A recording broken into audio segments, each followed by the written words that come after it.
প্রিয় দেশবাসী, আজ বাংলাদেশ একটি গভীর সংকটময় মুহূর্তের মধ্য দিয়ে যাচ্ছে।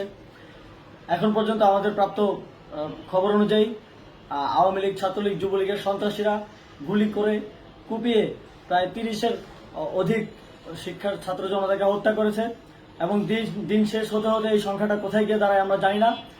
এরই প্রেক্ষিতে আমরা একটি সিদ্ধান্ত নিয়েছি। আমাদের একটি জরুরি সিদ্ধান্ত মোতাবেক আমাদের যে 6 তারিখের যে লং মার্চ টু ঢাকা কর্মসূচি ছিল সেটিকে আমরা একদিন এগিয়ে নিয়ে এসেছি। অর্থাৎ আগামীকাল 5ই অগস্ট সারা দেশের মুক্তিকামী জনতাকে ঢাকার উদ্দেশ্যে রওনা হওয়ার জন্য আমরা আহ্বান জানাচ্ছি।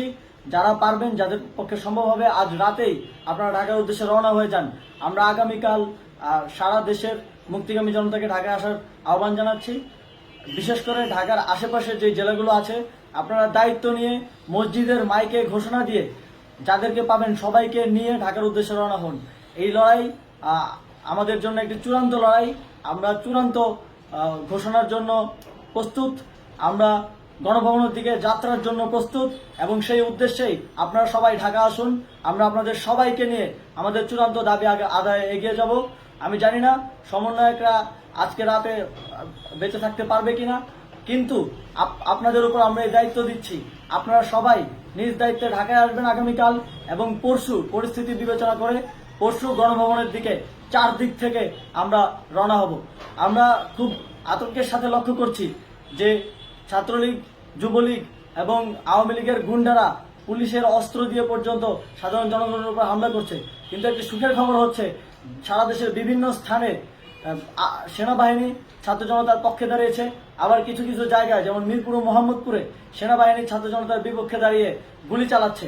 আমরা সেনাবাহিনীর প্রতি আহ্বান জানাতে চাই, আপনারা এদেশের নাগরিক এবং আপনারা এদেশের নিরাপত্তার দায়িত্বে আছেন, এদেশের জনগণের যানবাহনের নিরাপত্তার দায়িত্বে আছেন।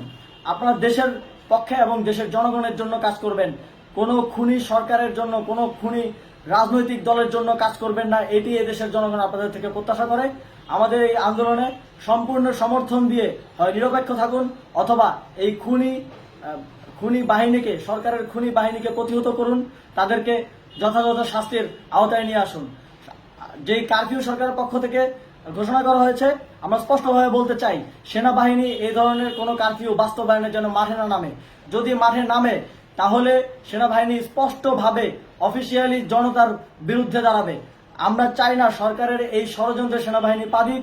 সেনাবাহিনীকে জনতার বিরুদ্ধে দাঁড়ানোর যে ষড়যন্ত্র সরকার রচনা করছে সেটিতে সেনাবাহিনী পা দিবে না, এই বিশ্বাস আমরা রাখতে চাই।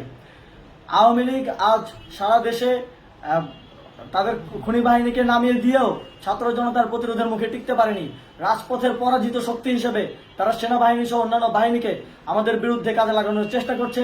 এই চেষ্টাকে, এই ষড়যন্ত্রকে ব্যর্থ করতে হবে এবং আগামীকাল সারা দেশে মসজিদে মসজিদে ঘোষণা দিয়ে ঢাকার উদ্দেশ্যে আপনারা রওনা হন। প্রত্যেকটি পরিবার থেকে অন্ততপক্ষে একজনকে ঢাকার উদ্দেশ্যে রওনা করে দিন, এই ইতিহাসের সাক্ষী হতে, একটি নতুন বাংলাদেশের অভ্যুদয় ঘটানোর একজন কর্মী হতে। ধন্যবাদ সকলকে।